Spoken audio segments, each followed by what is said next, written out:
Oromoon galaan saba guddaa keessa daakuun naman dhibu. Galaana kana ka itti lixe garuu tolaan taanan nagaba. Rakkoon taanan dhidhimee hafa. Sabni koo karaa hundaan irraa miidhaga.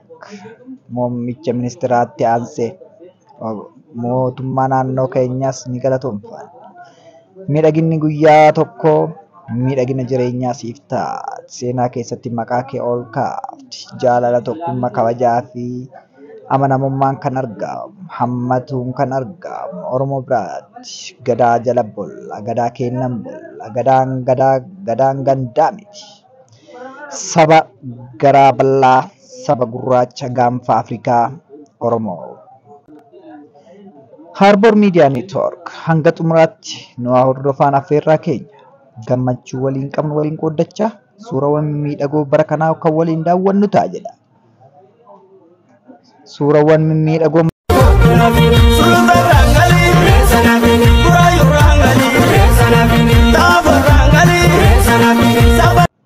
miidhagina addaatiin dachii faayamte. Dachii bonaaf ganna guyyaa fi halkanis qaraniitu dachii magariitu dachii Oromiyaa keessa dhangala'a. Jaarsolii abbootii gadaa, abbootii seeraa, hayyoolee, qeerroof qarree, manguddoolee guyyaa kabaja ayyaana garaagaraa Oromoon miidhagee hogguu ba'u. Sababni miidhama keenyaa miidhaga keenya jedhe Galaanaa Gaaromsaa. Nyaata ishii jettamoo dachii ishii magariitu, hawaasa ishii jettamoo uummata bal'aa. Wanti Oromoo irraa hir'ate maaltu jira? Kanaas irratti argee diinni si nyaara yaa Oromoo koo. Gammachuun kee gammachuu kooti. Imalli kee imala kooti. Alaabaa abbaa gadaatiin faayamtee Oromiyaan yeroo sagalee si dhageessisu. Yeroo booqa birraa baatee ganna isii fuullee gara booqa birraatti garagalchitu. Bacaqii gannaa bahuun booqa birraa arguun gammachuu guddaadha. Oromoon hundi miidhagee gammadee yeroo birratti ba'u birraa fakkaata. Suuraa mimmiidha.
Miidhagummaan kan kee yoo miidhamaaf sababa ta'e, bakka jirtutti gammachuun kan kee immoo yoo gadda ta'e, caboon kee immoo yoo dhaba ta'e, Oromummaan wal cina dhaabbachuun gammachuu kenna jedha.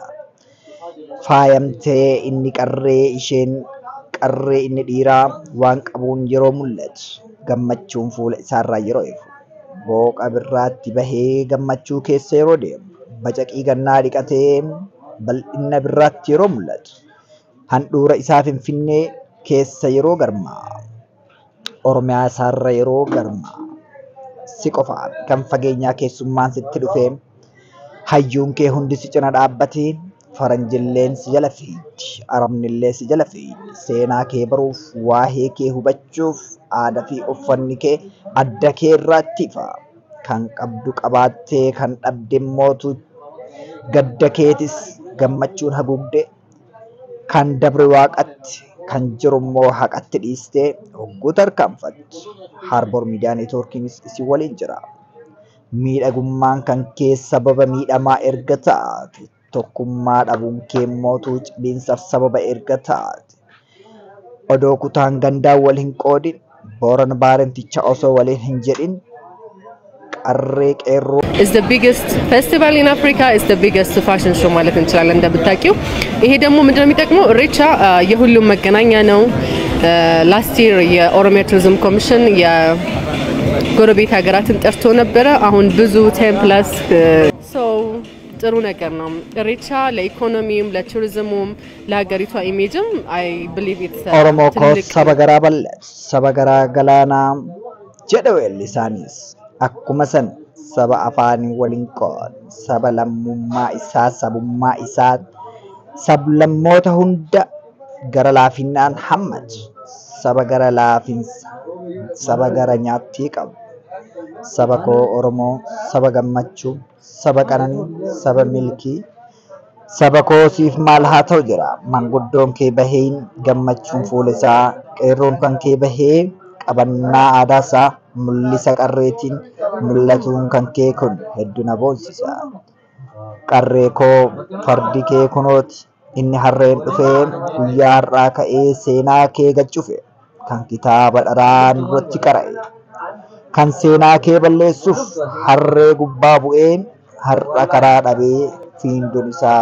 dhufee faandoo sitti ta'e yaa Oromoo kan koo akkamiin miidhagdaa maal sii ta'u laata jaalala bareedaa silaa si argeetoo si waliin jiraadha hinaafan ajjeesee osoo kee ta'uu baadhe akkas jedha kuno yaa saba Oromoo saba galaanaa yaa saba Oromoo yaa saba miidhagaa hayyuuf hayyoonni kees guyyaa gammachuu kee hunduunuma argaa nuuf jiraadhaa jenna gammadaa dagaagaa hedduu nutti toltu maal jennee ibsinaa yeroo gadda keetii onneeteen hundaa wayi takkittii taatee hundumaatti ni caba yeroo jaalalaa immoo kan kufes kan jirus kan dhabes hundisaa bar harka wal qaba jaalalli jiraannan Oromoon Oromiyaaf geettuudha ishiinu maal goona kan Oromaa biyya faranjiitu maal goona kan Oromaa biyya Arabaatu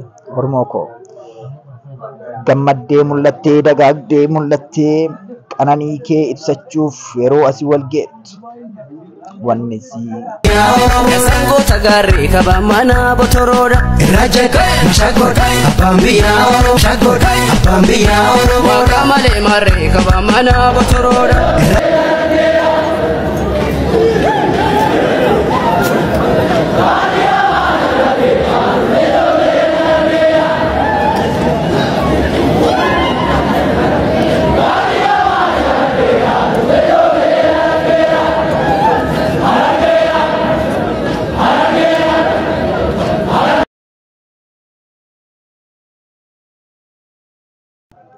Harbor Media Network ganama galgala si waliin jira bakka jirtan nageenya abbaan si waliin haa ta'u jaalala tokkummaan qaran isin biraa jiraatu viidiyoo kan jalqabaa hanga xumuraatti waan daawwattaniif horaa bulaa dagaagaa manni mana keessa Harbor Media guddisuun yoo isin tolchee like comment section irraan fakkii horaa